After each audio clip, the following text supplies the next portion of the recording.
We had a conversation with my son. He wants to play D1 basketball, and he wanted to play soccer.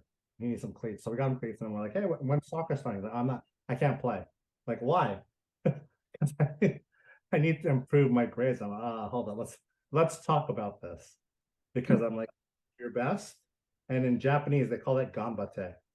To do your best, never give up. It's really deeply seated in Japanese culture. I'm like, this is your culture, dude. Like, just do your best. That's all that you need to do. It's a thing where they asked Kobe Bryant, why are you the greatest? And he said, I can tell you exactly why.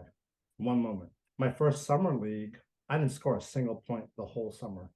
Not a layup, not a jumper, not a free throw, not an assist. I sucked.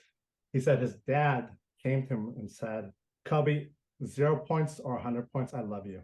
When he said that, it gave me the confidence and freedom to fire away. I could shoot until I made it, and then I could continue to shoot until I couldn't miss it. But that's the thing, right? It's like Bill Walsh. When I was coaching, I like Bill Walsh, I like Phil Jackson, I like San Francisco 49ers, and everything the Zen master. And I modeled my coaching practice after those two guys. Bill Walsh has the thing, it's like the score takes care of itself. If we get the process right, don't look at the scoreboard. Wooden's the same way, right? It's like, we got to do the socks, and like Bill Walsh, we got to start from the front to the back. A standard operating procedure for success for the person at the front desk person. Start that all the way through. And he's like, this is how we're going to win. All the way through. Everyone has a process. We follow it. We're going to win championships. We're going to win 3 Super Bowls. So it's the same thing with my son. I'm like, hey, like, did you do your best? That's good enough. You got to see. We got to work on it. What do you need to play soccer? And he's like, oh, I need to C. And I'm like, oh, well, you can play. But that doesn't mean that C grade will get you to your other thing of basketball that you want to play D1. Right? You can play soccer. It's like, if you don't fix that, you may not be able to play D1. If you're doing your best, you're doing your best. Plus Kaizen. Kaizen's Japanese too. What's the coach's name? Tony Robbins. He says kanai, constant and never-ending improvement. Oh yeah, kanai. Yeah, that's the Kaizen. Kaizen is this notion of constant and ever-evolving improvement. Wow. So showing up as the best version of yourself and constantly improving as the numerator. Well, it's more just like, hey, we're going to constantly improve. It's not even showing up as your best self. It's like, we're going to. Well, what about Ganbatte though? But Ganbatte is, I'm going to do my best. Yeah, that's what I'm saying. So I'm going to do my best plus the Kaizen approach is in the numerator over what's the bottom. Yeah, actually, that's good that you say that, because that Ganbatte is like, with Ganbatte, it's like, this is my best and I have a stuffy nose, or this is my best, man, I just like had the best CrossFit workout ever. So you're right, that Ganbatte has Arete influences. And then the bottom is Wabi-Sabi. And You know what's interesting? Ganbatte reminds me of playing poorly well.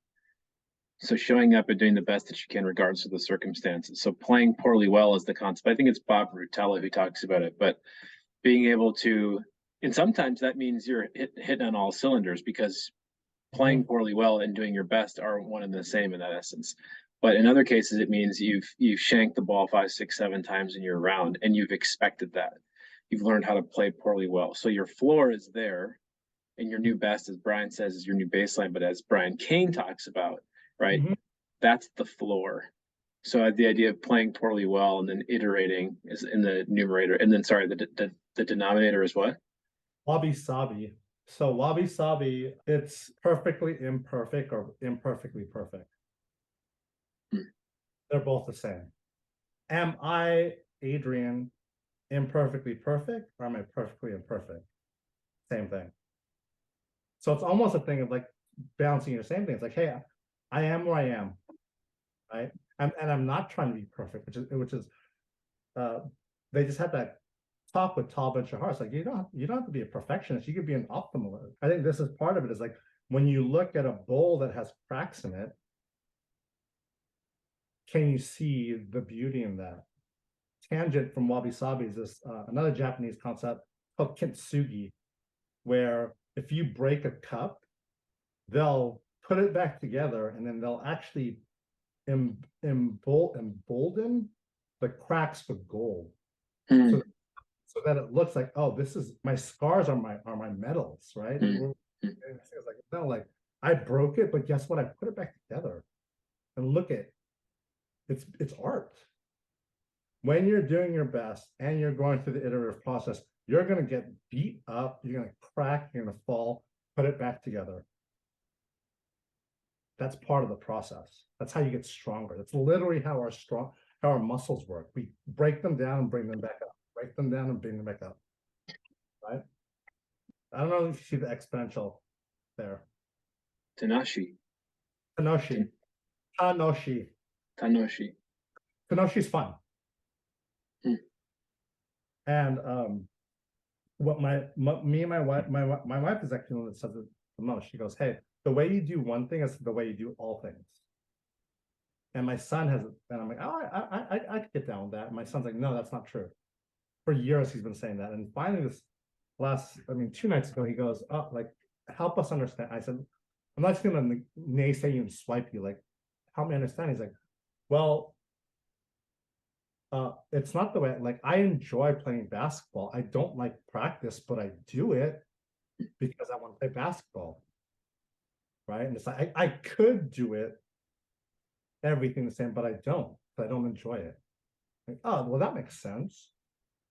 And then that's when we refactored it. We're going to upgrade the code. The way you do one thing can be the way you do everything. Naval said this too in the podcast. If you could find the joy in everything, woo, that's like pure enlightenment, man. And I think my wife would always say, Adrian, you're like a monk. You just want to meditate all day. But if you just meditate all day, the monastery is going to get dirty and stinky. Like, you got to sweep, you got to make food, you got to do the other stuff. And that's why with Zen Buddhism, you find the meditation in everything. Even the simple thing of sweeping the floor. And I actually had that moment because of the pandemic. I was kind of like bummed. So I'd wake up early, I'd sweep our patio, and I'm like, oh man, like the birds are singing. And it was really relaxing. And like really early in the morning, and I come in, I go to my wife and go, I think the birds are singing like crazy in the morning. Do you think it's because like there's no people on the streets in New York because of the pandemic? She's like, no, they've always sang like that. You just never heard it.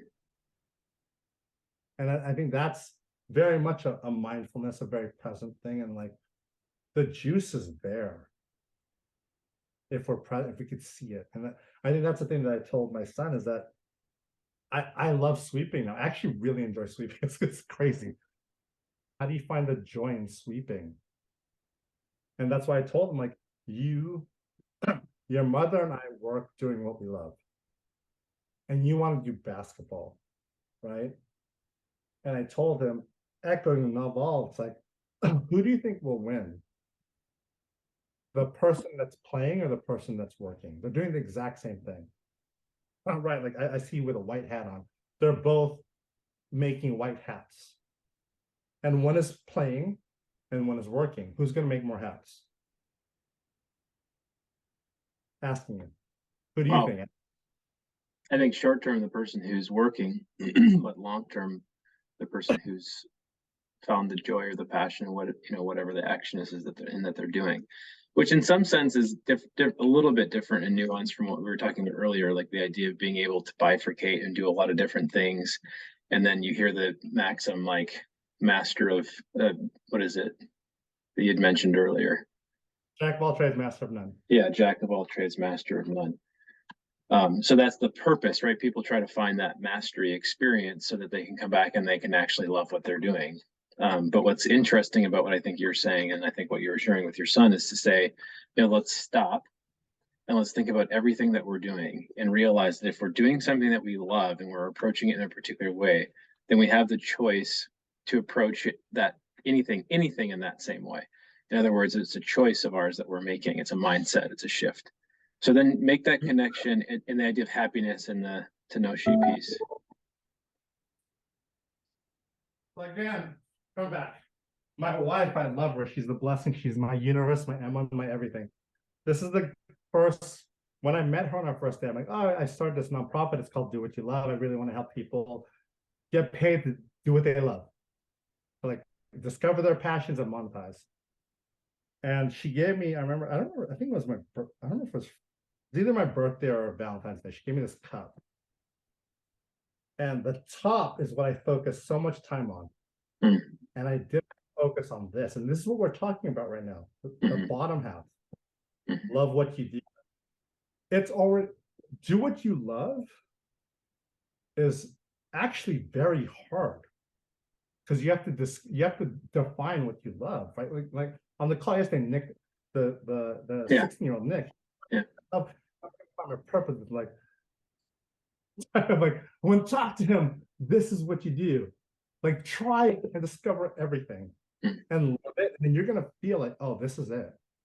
But if you're so like, I gotta give it 10,000 hours. I only have so many hours in my life, and it's like, nah. Like, what if you love everything? Then then I get the sense of the Ikigai piece, which is like, if you're loving everything, whatever the most important thing is that particular day that you're thinking about setting aside time for, that's what's getting you fired up. Like, that's what you're connected to. You're willing to iterate on it. You're willing to approach it with a particular mindset.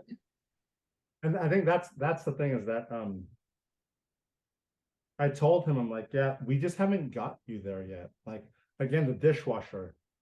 Alan Watts talks about this too. It's like the dishwasher. It's like when a dishwasher, you could find joy in that. Like, oh, look at that. That's like some hatsu. There's a little sushi there. Wow, that's like what's like fatty toro. I'm like, someone had a good meal. I'm gonna watch this. And like, and when I'm done, someone's gonna have another great meal. That's amazing. So, oh, look at that. This must be Italian. This one. This is like a lasagna, and it looks like there's like this there. It's like, oh man, this is so good. And just find the joy in like washing one dish. You take your eyes off the dish and you look at the stack, then it becomes work.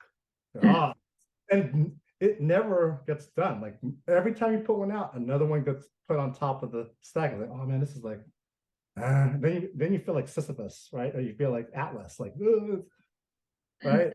Like, no, but there's a way to find joy in that, right?